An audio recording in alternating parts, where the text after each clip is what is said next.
샬롬 할렐루야. 욥기 5장 8절에서 16절입니다. 나라면 하나님을 찾겠고 내 일을 하나님께 의탁하리라. 하나님은 헤아릴 수 없이 큰 일을 행하시며 기이한 일을 셀 수 없이 행하시나니 비를 땅에 내리시고 물을 밭에 보내시며 낮은 자를 높이 드시고 애곡하는 자를 일으키사 구원에 이르게 하시느니라. 하나님은 교활한 자의 계교를 꺾으사 그들의 손이 성공하지 못하게 하시며 지혜로운 자가 자기 계략에 빠지게 하시며 간교한 자의 계략을 무너뜨리시므로 그들은 낮에도 어두움을 만나고 대낮에도 더듬기를 밤과 같이 하느니라. 하나님은 가난한 자를 강한 자의 칼과 그 입에서 또한 그들의 손에서 구출하여 주시나니 그러므로 가난한 자가 희망이 있고 악행이 스스로 입을 다무느니라. 16절까지입니다. 아멘. 욥기 강의 9번째, 전능하신 하나님, 공의의 심판자입니다. 우리의 모든 기도에 응답해 주실 수 있는 전능의 하나님과 불의를 용납지 아니하시는 공의의 하나님에 대해서 말씀드립니다. 첫 번째, 전능하신 하나님. 욥기 5장 8절에 나 같으면 하나님께 구하고 내 일을 하나님께 의탁하리라. 엘리바스는 앞서 욥아, 네가 아무리 부르짖어 구해도 하나님께서 응답하시지 않을 것이다 라고 말해놓고는 이제는 자기 같으면 하나님께 구하여 응답받을 것이라며 하나님께 의탁하라고 욥에게 충고하고 있습니다. 그러나 순전하고 정직한 욥도 심한 고난 중에 빠지니 그처럼 원망탄식했는데 고난에 빠진 친구를 비난하고 조롱할 만큼 악한 사람이라면 어떠하겠습니까? 아마도 원망탄식하는데 그치는 것이 아니라 하나님을 저주하고 멀리 떠나 버렸을 것입니다. 엘리바스는 예수님 당시 바리새인처럼 입술로는 진리를 말하지만 행함이 따르지 않는 외식주의자였던 것이지요. 오늘날도 이런 사람은 말로는 전지전능하신 하나님, 생사화복을 주관하신 하나님이라고 부르면서 막상 자신에게 문제가 생기면 사람과 세상을 의지합니다. 유다의 아사 왕은 왕위에 오른 지 35년까지는 하나님을 의지하며 정직하게 행하였지요. 구수의 100만 군대가 유다를 치러 왔을 당시 유다 군대는 58만 명에 불과하여 이길 수 없는 전쟁이었습니다. 이에 아사 왕이 하나님께 간절히 부르짖어 기도하자 하나님께서 유다에 완전한 승리를 주셨지요. 그런데 이후에 북이스라엘 왕 바사가 유다를 치러 올라오자 이때는 아사 왕이 하나님을 의지하지 않고 아람 왕에게 도움을 구합니다. 이 일로 아사 왕은 선견자를 통해 하나님의 책망을 듣습니다. 그러자 아사 왕은 회개한 것이 아니라 오히려 선견자를 가두고 학대하지요. 결국 아사 왕에게 징계가 임하여 발에 중한 병이 들고 말았습니다. 이러한 징계를 받고도 그는 하나님의 사랑을 붙잡지 않았고 오히려 두려움으로 피합니다. 결국 세상의 의원을 의지하다가 치료받지 못하고 죽음을 맞고 말았죠. 역대하 16장 12절에 저가 여호와께 구하지 아니하고 의원들에게 구하였더라 라고 기록된 말씀은 하나님께서 이런 아사 왕의 믿음 없는 모습을 얼마나 서운하게 여기셨는지가 나타납니다. 하나님의 자녀들이라 할지라도 이 세상을 살아가다 보면 크고 작은 문제들을 만나게 됩니다. 그럴 때 하나님께서는 전능하신 하나님만 의지하기를 기대하십니다. 역대하 16장 9절 그러므로 크든지 작든지 어떤 문제를 만나면 전심으로 하나님께 구하고 응답받아 영광 돌려야 하겠습니다. 욥기 5장 9절에서 11절에 하나님은 크고 측량할 수 없는 일을 행하시며 기이한 일을 셀 수 없이 행하시나니 비를 땅에 내리시고 물을 밭에 보내시며 낮은 자를 높이 드시고 슬퍼하는 자를 흥기시켜 안전한 곳에 있게 하시느니라. 엘리바스는 하나님을 만난 체험은 없지만 창조주 하나님에 대해서 익히 들어서 알고 있었습니다. 아브라함과 모세가 누구인지, 이스라엘 백성의 출애굽 과정에서 하나님께서 애굽에 내린 열 재앙이나 홍해가 갈라지는 역사, 구름 기둥과 불 기둥으로 인도하신 일, 만나와 메추라기를 내려주신 일, 쓴물이 단물로 바뀐 일 등 얼마나 크고 놀라운 일을 행하셨는지 알고 있었습니다. 그러니 하나님은 우리 인생이 헤아릴 수 없는 귀한 일을 행하시며 또한 천한 만물과 산천초목을 움직이는 분이라고 고백하고 있지요. 하나님께서는 진리 안에서 자신을 겸손하게 낮추는 자를 높여주시는 분이십니다. 진리 안에서 자신을 낮추는 자란 사도 바울이 나는 날마다 죽노라 고백했던 것처럼 교만이나 자존심, 자신이 옳다 하는 의, 틀 등 이러한 육에 대하여 죽는 자를 말합니다. 이처럼 겸손하여 스스로 낮아지는 사람은 하나님께서 도리어 높여주십니다. 예수님께서도 스스로 낮은 자리에 계셨기 때문에 하나님께서 예수님을 높여 하나님 보좌 우편에 앉게 해주셨지요. 예수님은 창조주 하나님의 아들이지만 구원의 섭리를 이루시고자 피조물인 사람의 형상을 입고 이 땅에 오셨습니다. 이 땅에서 사역하시는 동안 가난과 배고픔, 피곤함, 추위와 더위 등 모든 삶의 고통을 겪으셨지요. 흠도 점도 없이 거룩한 분이 피조물로부터 온갖 멸시와 고난을 받으시고 마치 흉악한 죄인처럼 참혹한 십자가형을 받으심으로 온 인류의 죄를 대속하여 구원의 길을 열어주셨습니다. 그러므로 이를 기뻐하신 하나님께서는 예수님을 만왕의 왕 만주의 주로 높이 세워주신 것이지요. 슬퍼하는 자를 흥기시켜 안전한 곳에 있게 하신다라는 것은 영으로 애통하는 자를 위로해 주신다는 의미입니다. 마태복음 5장 4절에 애통하는 자는 복이 있나니 저희가 위로를 받을 것이며 하신 말씀과 같습니다. 우리는 하나님 나라를 위하여 애통할 수 있어야 하고 사망의 길로 가는 불쌍한 사람들을 위해 애통할 수 있어야 합니다. 뿐만 아니라 하나님을 모독하거나 회방하는 일을 볼 때 진리 안에서 의로운 피가 끓기도 해야 하지요. 하나님의 영광을 가리고 하나님을 멸시하는 불의한 일을 볼 때나 사망으로 가는 영혼들을 깨우쳐 주고자 할 때는 의분을 발해야 하는 경우도 있다는 것입니다.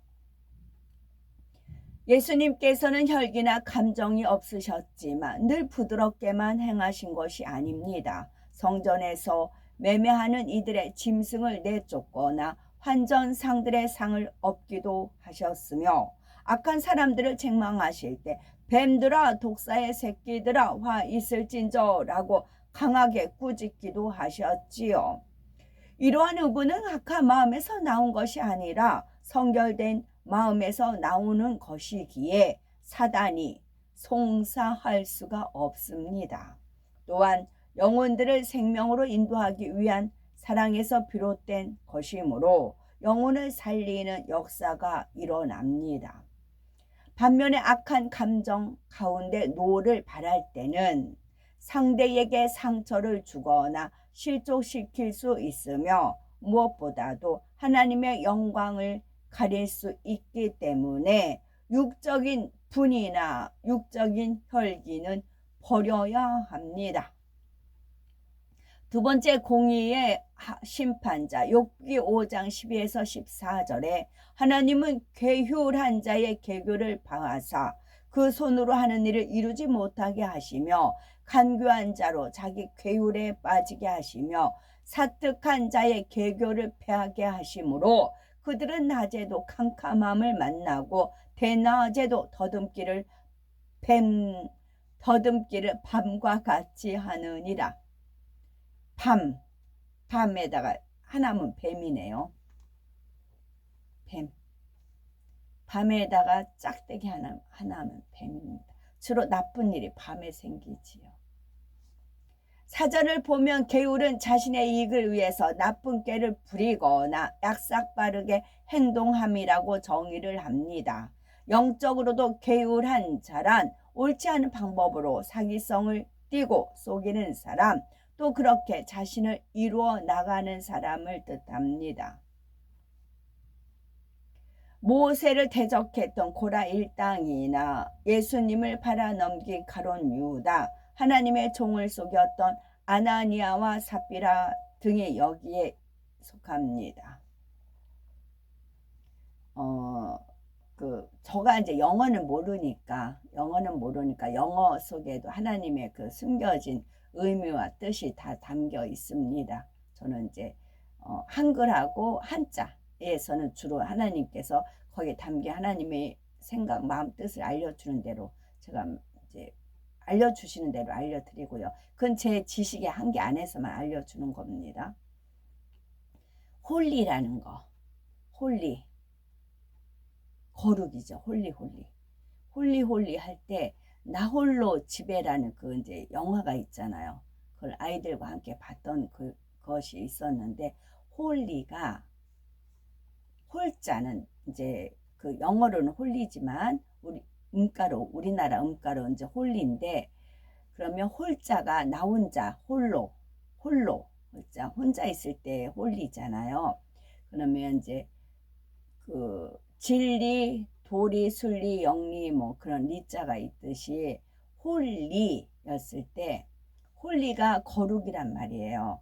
그러면 혼자 있을 때는 얼마든지 거룩을 지킬 수가 있어요. 홀리 혼자 있을 때는 누가 타치를 안 하니까. 그런데 나가서 부딪히고 죄와 세상과 했을 때는 이 홀리가 이제 더럽혀질 수가 있는 거죠. 나 혼자 있을 때는 거룩해질 수가 있어요. 그래서 홀리 이제 아버지 하나님께 홀리 하는데, 그죠? 홀리 하면서 그런 의미가 와 닿았지요.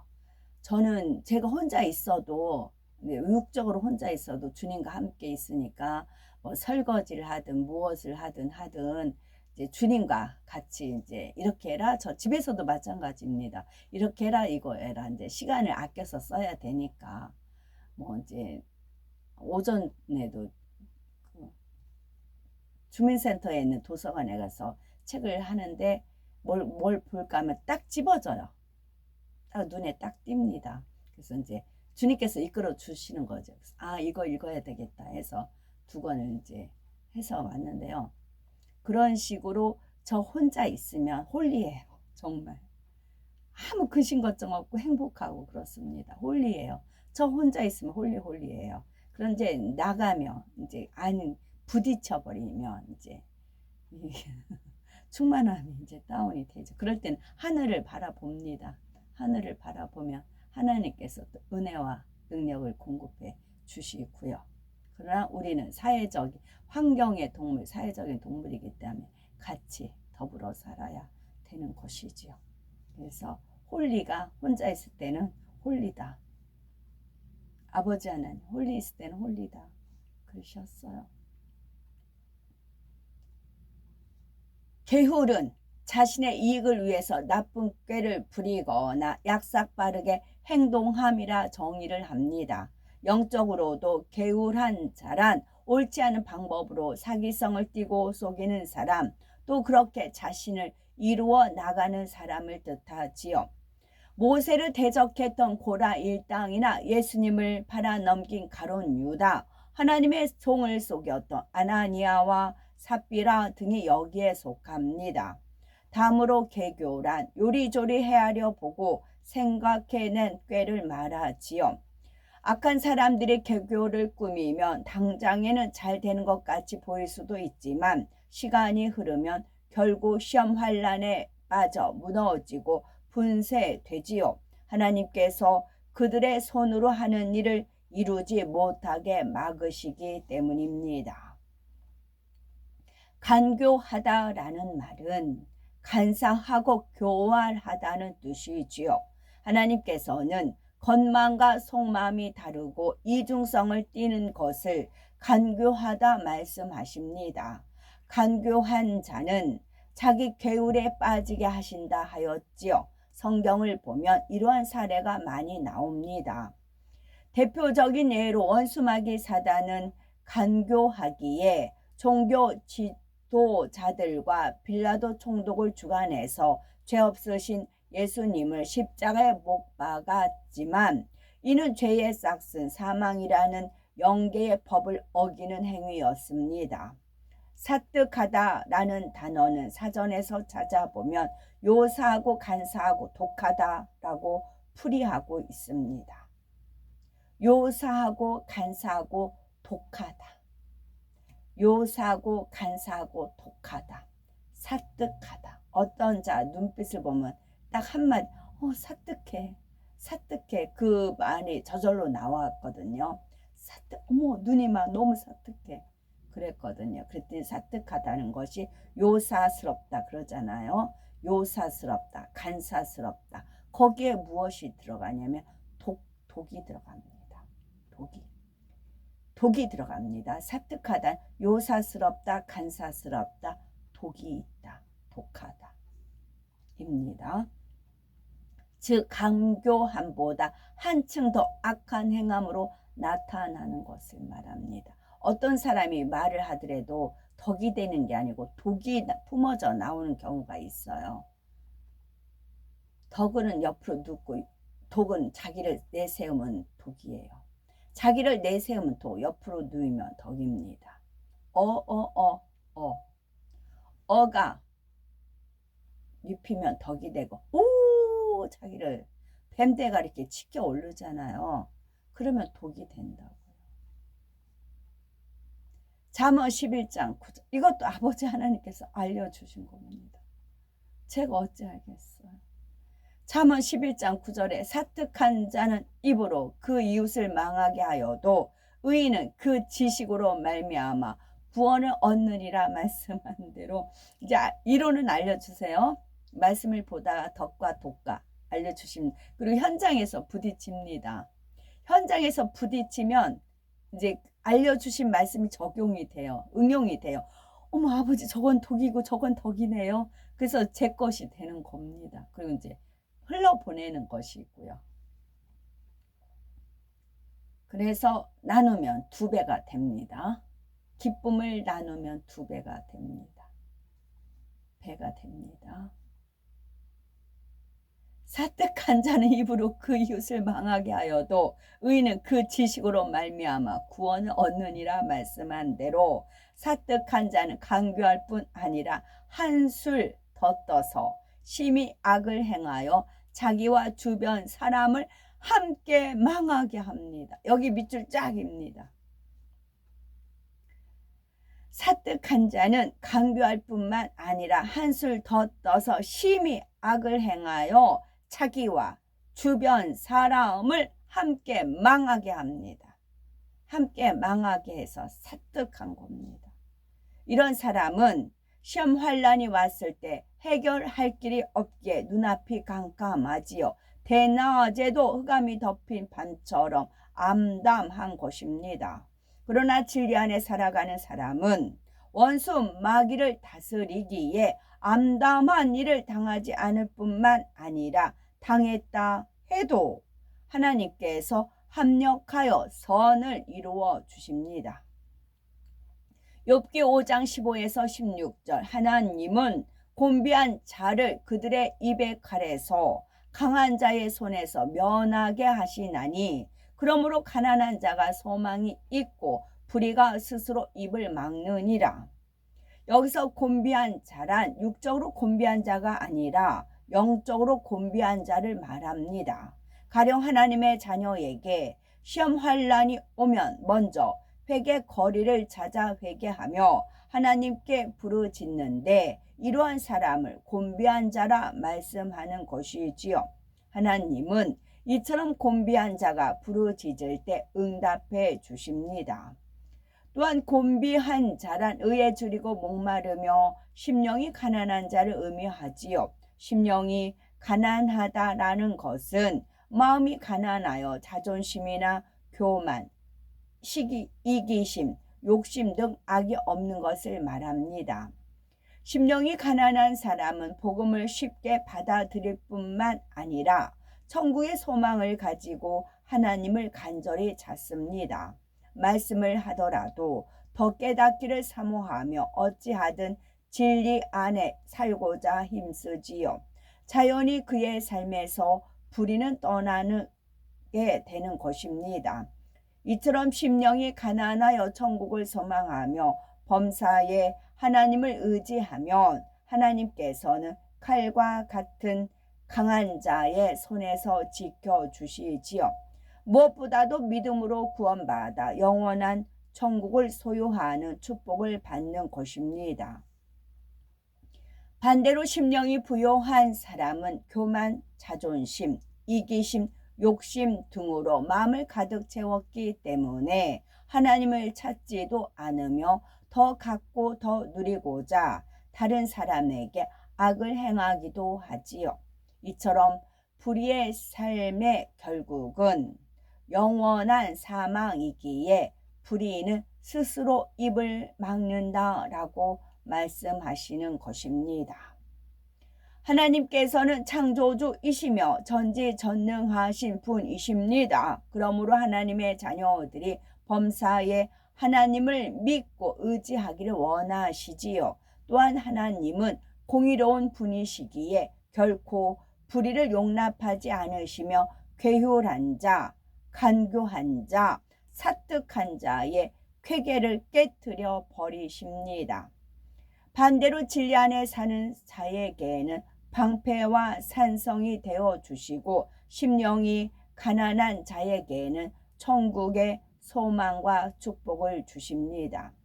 그러므로 계율이나 간교함, 사특함 같은 악의 모양을 온전히 벗어버리고 심령이 가난한 자가 되어 오직 빛과 진리 가운데 행하심으로 참된 복을 소유하시는 복된 우리가 되셨으면 좋겠습니다. 아멘. 주의 음성입니다. 1절 세상 좋아 기분 내고 기분 좋아 죄를 지며 이리저리 방황하고 육의 행복 찾았으나 겪어보니 만족 없고 당해보니 불안하네. 고독하고 외로워져 다시 찾는 주님 품속. 2절 주님 찾아 산속 깊이 주님 찾아 광야 길에 헤매이고 애처롭게 흐느끼는 나를 보고 주님 음성 부드럽게 내 귓가에 속삭이네. 어리석은 이 자식아 나는 네 곁에 늘 있단다. 3절 너의 마음 세상 죄에 가득하고 마비되어 네 마음속에 내 성전에 내가 어이 좌정하랴. 너는 나를 늘 잊고서 네 마음대로 살았으나 나는 너를 잊지 않고 네 곁에서 널 지켰다. 4절 사랑하는 내 신부야 세상 그만 절교하고 불타는 내 가슴 속에 파묻혀서 살지어다. 나는 너의 요새이며 환난 날에 피난처니 풍파노도 밀려와도 내 품속에 살고 지고. 주님의 음성입니다. 5절 난관 역경 헤쳐 나가 태산 줄령 넘어갈 때 주님 손이 날 붙들어 환난 통과하고 나서 예비하신 그 밀실에 내 영육을 보호하고 아름다운 지상 천년 찬란하다 영광이여. 아멘. 샬롬.